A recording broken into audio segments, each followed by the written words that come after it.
Assalamualaikum warahmatullahi wabarakatuh. Jumpa lagi dengan saya Pak Bowo di channel kelas online, channel yang memberikan informasi pembelajaran bagi sobat belajar dimanapun Anda berada. Pada kesempatan kali ini seperti biasa, saya akan membawakan materi tentang mata pelajaran IPA di tingkat SMP dan juga di tingkat MTS. Akan tetapi sebelum saya membahas materinya, jangan lupa apa? Jangan lupa untuk subscribe, like, komen, dan juga share. Oke, langsung saja kita bahas materinya pada kesempatan kali ini. Materi kita pada kesempatan kali ini yaitu berkenaan dengan partikel penyusun atom. Kalau kemarin kita sudah membahas mengenai atom dan teori atom, nah pada kesempatan kali ini kita akan pelajari apa saja penyusun dari suatu atom. Nah, kita simak materinya sama-sama. Partikel penyusun atom. Kalau kita memiliki sebuah benda yang besar, kemudian kita bagi menjadi lebih kecil, kita bagi lagi menjadi kecil, kita bagi lagi menjadi kecil, terus sampai kita bertemu pada kondisi benda tersebut tidak bisa dibagi lagi. Nah, hal itu dikenal dengan istilah atom. Walaupun kenyataannya dengan penelitian yang bersifat eksperimen, atom ternyata itu bisa dibagi atau tersusun dari penyusun yang dikenal dengan istilah proton, neutron, dan juga elektron. Yang mana jika digambarkan akan muncul gambar seperti ini. Nah, ini adalah gambar atom yang disusun oleh partikel proton, neutron, dan juga elektron. Yang pertama kita bahas adalah proton. Proton ditemukan oleh Rutherford pada tahun 1912. Proton ini bersifat positif. Terletak di inti atom, proton memiliki massa 1,67 kali 10 pangkat minus 24. Massa proton tersebut dapat ditulis menjadi 1 SMA atau satuan massa atom. Yang mana proton di gambar sini, yang ini yang ada tandanya positif. Ya, jadi yang sifatnya positif dan letaknya di dalam inti atom, yaitu yang disebut dengan proton seperti itu. Lalu penyusun partikel lainnya ada yang namanya neutron. Neutron tersebut ditemukan oleh James Chadwick pada tahun 1932. Neutron terletak pada inti atom dan tidak memiliki muatan atau netral. Ya, jadi letaknya ada pada inti atom. Ini yang huruf N ini neutron. Neutron. Ya, letaknya di inti atom dan tidak memiliki muatan alias netral. Neutron memiliki massa 1,675 kali 10 pangkat minus 24. Jika dinyatakan dalam satuan massa atom atau SMA, maka massa neutron itu sebesar 1 SMA. Selanjutnya ada elektron. Elektron ditemukan oleh J.J. Thomson. Ya, jadi elektron ditemukan oleh J.J. Thomson pada tahun 1897. Elektron itu bermuatan negatif dan terletak di kulit atom. Yang mana? Yang ini. Nah, ini adalah elektron. Muatannya negatif, terletak di kulit atom. Massa elektron itu 9,1 kali 10 minus 28 gram. Karena massa elektron ini kecil, maka massa atom terpusat pada inti atom hanya bersumber dari penjumlahan massa proton dan juga massa neutron.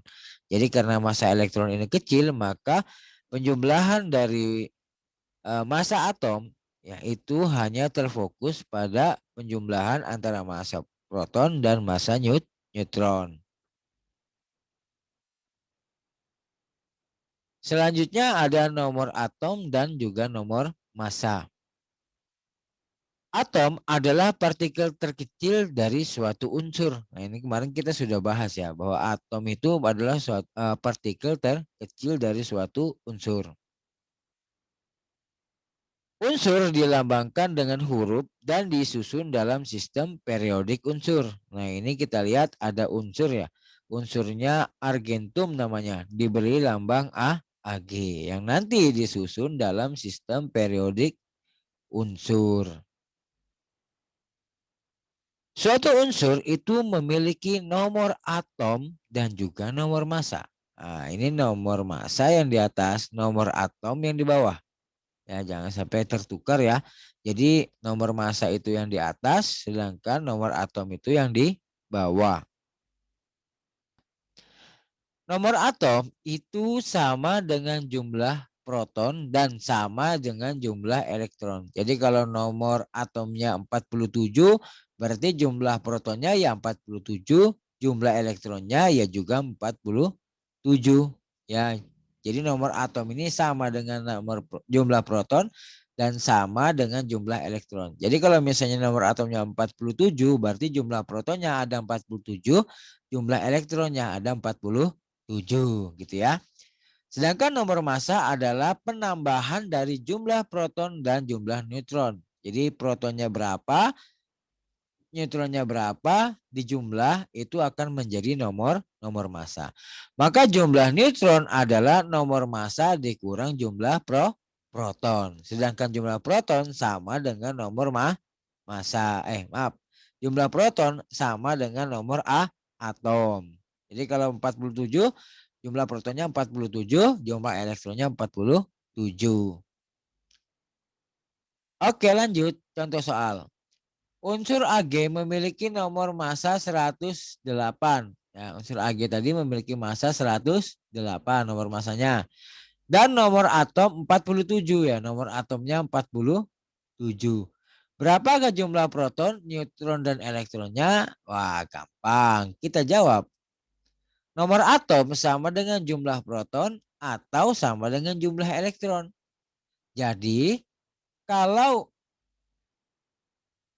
di sini nomor atomnya 47, maka jumlah proton adalah 47.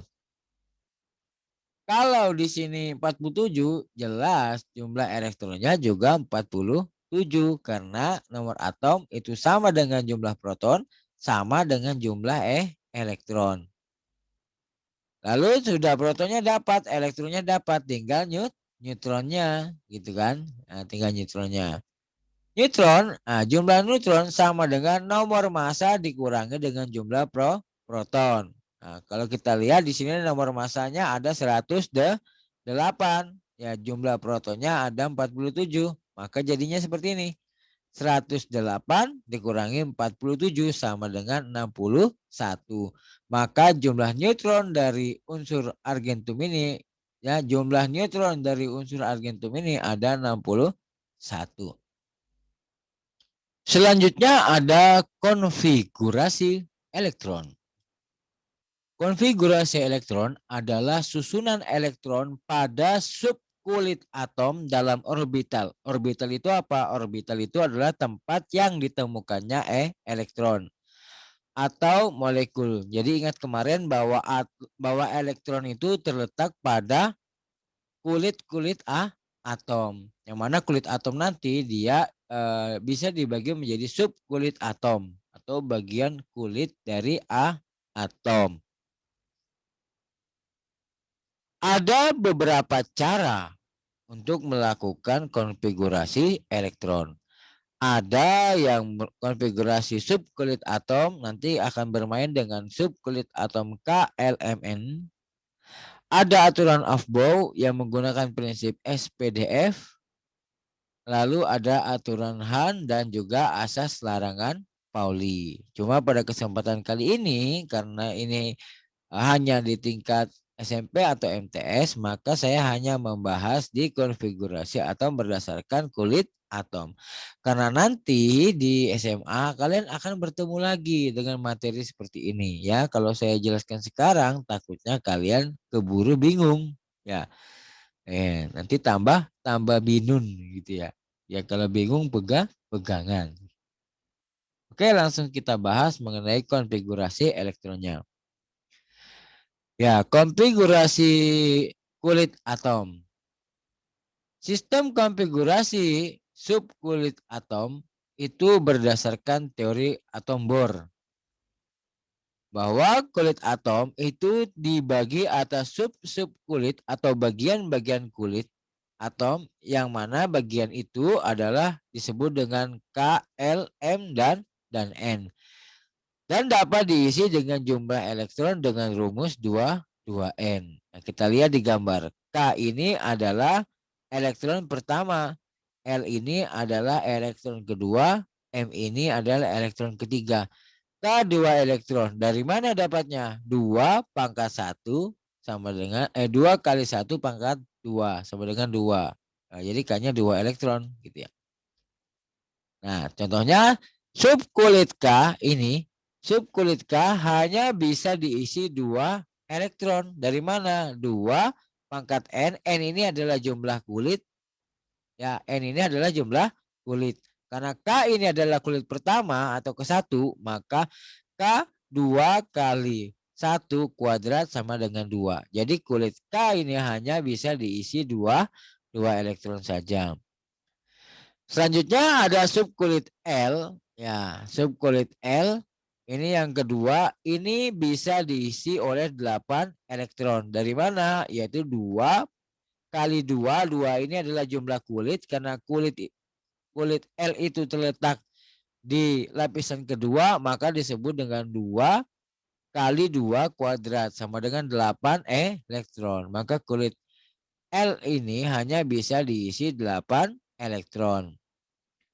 Selanjutnya subkulit M itu hanya bisa diisi oleh 18 elektron. Yang mana 18 itu dapat dari mana? Tadi 2 kali 3 kuadrat. Karena M ini merupakan kulit ketiga, maka N-nya diganti 3. Bapak nanti kalau ada L bagaimana Pak? Wah, ternyata dia lebih dari 32, lebih dari itu misalnya. Ada kulit N misalnya. Nah, kulit N berarti 2 karena kulit N tadi yang keempat jadi 2 kali 4 kuadrat sama dengan 32. Lupa ada lagi Pak, lebih lagi. Wah kalau misalnya lebih lagi, lebih 32 mau bikin kulit O misalnya. Berarti 2 karena O berarti lapisan yang kelima, maka 2 kali 5 kuadrat. Seperti itu ya. Jadi N ini menyatakan jumlah kulit.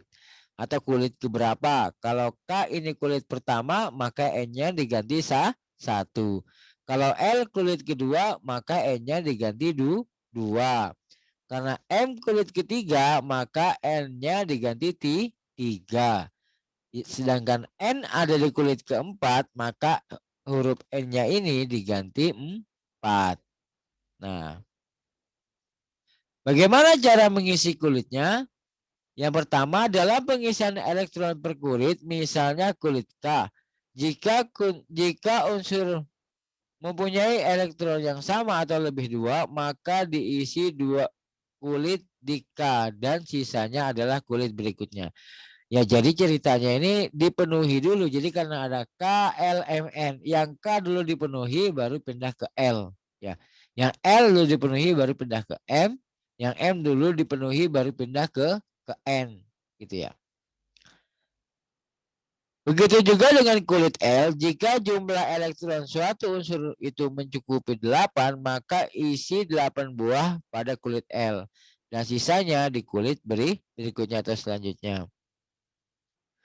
Namun khusus pada kulit M, jumlah elektron suatu unsur mencukupi untuk mengisi kulit ini dengan 18, maka isilah 18 dan sisanya di kulit selanjutnya. Namun jika tidak cukup dari 18 atau kurang dari 18, maka diisi dengan 8 elektron pada kulit ini dan kemudian sisanya kulit lain. Jadi kalau khusus di kulit M, ini kalau dia lebih dari 18, maksudnya kurang dari 18, maka tidak bisa ditulis. Misalnya dia 9, Kalau 9 tidak boleh ditulis 9, tapi ditulis 8. Nanti saya kasih contoh biar lebih paham. Jumlah elektron terakhir disebut dengan elektron valensi. Jumlah kulit menentukan periode dan juga sistem periodik unsur. Sedangkan jumlah elektron valensi itu menentukan golongan. Nah, ini adalah contoh dari sistem periodik unsur. Contoh soal. Tuliskanlah konfigurasi elektron untuk unsur berikut dan tentukanlah elektron valensi, periode, dan juga golongan. Yang pertama ada 11 Na atau natrium dengan 11 nomor atom, aluminium dengan nomor atom 13, As dengan nomor atom 33, dan K dengan nomor atom 19. Kita jawab. Yang pertama ada Na. Na itu tadi nomor atomnya 11. Berarti kalau kita tuliskan dalam konfigurasi kulit KLM, maka K-nya kan berapa? Maksimal hanya 2. K itu hanya 2, bisa diisi 2 elektron. Jadi K-nya 2, kan jumlah nomor atomnya 11. Jadi K-nya 2, 2 kurang 11 berarti 9. Ya, ya kan 9. Maka kulit kedua itu harus diisi dengan angka 8. Ya, angka 8. Kan kulit kedua kan maksimal 8. Ya, jadi 2, 8, M-nya 1. Elektron valensinya atau elektron terakhirnya sama dengan 1. Periode itu dihitung dari jumlah kulit. Ada berapa jumlah kulitnya? K, L, M. Ada 3 kulit. Maka dia berada di periode ketiga. Golongannya golongan 1 karena dilihat dari elektron valensinya. Contoh lain yang kedua ada aluminium nomor atomnya 13. Jadi kalau dikonfigurasi pada KLMN, yang mana K itu hanya bisa diisi 2. Ya, K-nya hanya bisa diisi 2. Berarti kalau misalnya 2, sisanya dilanjutkan ke kulit berikutnya. 2, L itu maksimal diisi 8. Jadi diisi 8. Ya, 2 tambah 8, 10. Sementara nomor atomnya ada 13. Berarti kurang 3. Maka 3-nya kita taruh di kulit M. Maka konfigurasinya adalah K, L, dan M. Yang mana elektron valensinya 3, periodenya 3, dan golongannya juga ada 3. Nah. Selanjutnya nomor 3 ada AS. AS ini adalah nomor atomnya ada 33. Ya, ini besar ya. Jadi 33 kita ambil K-nya dulu. K itu paling besar ada 2 atau maksimal 2 diisi. L itu adalah 8. 2 tambah 8, 10. Berarti kurang 23. M paling besar 18. Kita penuhi M-nya. 18. Nah, ternyata sisanya hanya ada 5. Nah, sisanya ada 5. Kita pindah ke kulit berikutnya yaitu kulit N. Jadi setiap kulit itu ada batasnya ya. K ini cuma 2, L ini 8, M ini 18. Ya, jika dia lebih maka dia akan pindah ke kulit berikutnya. Elektron valensinya adalah 5. Periodenya 4 karena ada 4 lapisan K, L, M, N, dan golongannya adalah golongan 5. Selanjutnya nomor 4, K memiliki kalium ini ya, memiliki atom 19. Maka kalau kita tuliskan seperti ini, dimulai dari K memiliki nomor atom 2 tambah 8 jadi 10. Berarti 10 kurang 19 kurang 10 jadi sisa 9. Berarti M, Pak, ini kok M-nya cuma 8. Padahal M itu kan maksimal ada 18. Tapi kok M-nya cuma ditulis 8. Nah, kita lihat aturannya tadi bahwa jika M itu kurang dari 18, ya maka diisi dengan 8. Sedangkan sisanya dipindah ke ruang berikutnya. Ya, gitu ya. Jadi karena di sini ada 19, berarti K-nya 2, tambah L-nya 8, berarti 10. M-nya tambah 8, berarti 18. E-nya ditambah 1. Maka pas ya, pas nomor atomnya 19. Berarti elektron valensinya berapa? Elektron valensinya ada 1, periodenya ada 4. Periode itu dilihat dari jumlahnya ya, jumlah kulitnya. Karena jumlah kulitnya ini ada 4 KLMN, maka periodenya 4. Sedangkan golongannya adalah golongan 1 karena elektron valensinya adalah 1. Nah, ini adalah bentuk dari sistem periodik unsur. Kalau kita lihat di sini, kalau Na itu nomor atomnya 11. Harusnya dia ada di periode 3 golongan 1. Kita lihat. Golongan 1 ini kalau ke bawah ini golongan, kalau ke samping ini periode. Nah, jadi kalau kita lihat tadi elektron valensinya ada 1, berarti dia terletak di golongan 1, periodenya ada di 3. Kita lihat. Betul enggak? Hitungan kita. Golongan 1, ini golongan 1. Ya, golongan 1, golongan 1 periode 3. Golongan 1, ini golongan 1 ke bawah, periode 3. Berarti kita lewat 3. 1, 2, 3. Betul. Jadi Na-nya berada di golongan 1, periode ketiga.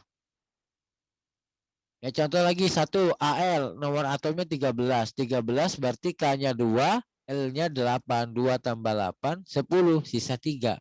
Ya, ditulis saja M-nya 3. Maka elektron valensinya ada 3, periodenya ada 3, K, L, dan M, serta golongannya ada pada golongan 3. Jadi serba 3 ini. Selanjutnya nomor 3 ada AS. AS itu nomor atomnya 33. Maka kulitnya yaitu ada kulit K, L, M, dan N. Yang mana K itu hanya bisa diisi oleh 2 elektron. Yang L hanya bisa diisi oleh 8 elektron. Sementara yang M ini masih bisa diisi oleh 18 elektron. Dan N hanya bisa diisi 5. Kalau kita lihat AS ini kan nomor atomnya 33. Berarti kalau kita tuliskan dalam konfigurasi, K itu hanya bisa diisi 2, sisanya ke ruang berikutnya. Ya. K-nya ini 2. Karena ini ada 33, K-nya hanya ada 2. Berarti banyak kan sisanya? K-nya sama dengan 2. L-nya diisi ke ruang sebelah, L-nya 8. 2 tambah 8, 10. Ya, masih kurang 23. Boleh enggak Pak M-nya kita isi full 18? Boleh, karena lebihnya lebih dari 18. Ya, lebih dari 18. Maka M-nya bisa diisi 18. Kalau kurang dari 18 diisi 8. N-nya ada 5. Ya, subkulit atom N-nya ada 5 yang bisa terisi. Berarti karena elektron terakhirnya itu ada 5, maka elektron valensinya adalah 5. Sedangkan periodenya ada 4. Dari mana? Ya. Jadi periodenya ada 4 dari mana? Dari jumlah kulitnya K, L, M, N 1, 2, 3, 4. Maka periodenya ada 4, golongannya ada 5. 5 ini dilihat dari elektron paling akhir atau elektron valensi. Selanjutnya biar lebih paham lagi, nomor atom K itu memiliki nomor atom 19. Kira-kira terletak di mana? 19, ingat. Kalau K-nya diisi 2, L-nya sisa 8. 10 berarti sisa 9. 9 ini kurang, ya, kurang, tidak bisa kita isi. Ya, kita isi, ya. Kita pakai aturan berikutnya, yaitu di mana apabila dia kurang dari 32, maka dia diisi 8. Ya, aturannya seperti itu, diisi dengan 8. Sedangkan N-nya atau kulit terakhirnya adalah 1. Maka elektron valensinya ada 1, periodenya ada 4, dan golongannya ada 1. Nah, ini kita cek ya. Na itu natrium. Ada di golongan 1, periode 3. Kita lihat. Golongan 1, periode 3. Ini. Golongan 1, periode 3. 1, 2, 3. Oh, ada ternyata benar.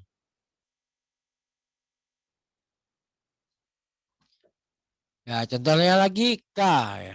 K itu nomor atomnya 19. Jadi KLMN gitu kan. Kita lihat di sini periodenya 4, golongannya 1. Kita lihat. Nah, 4 ini golongan 1 periode 4. Golongan 1 berarti sini.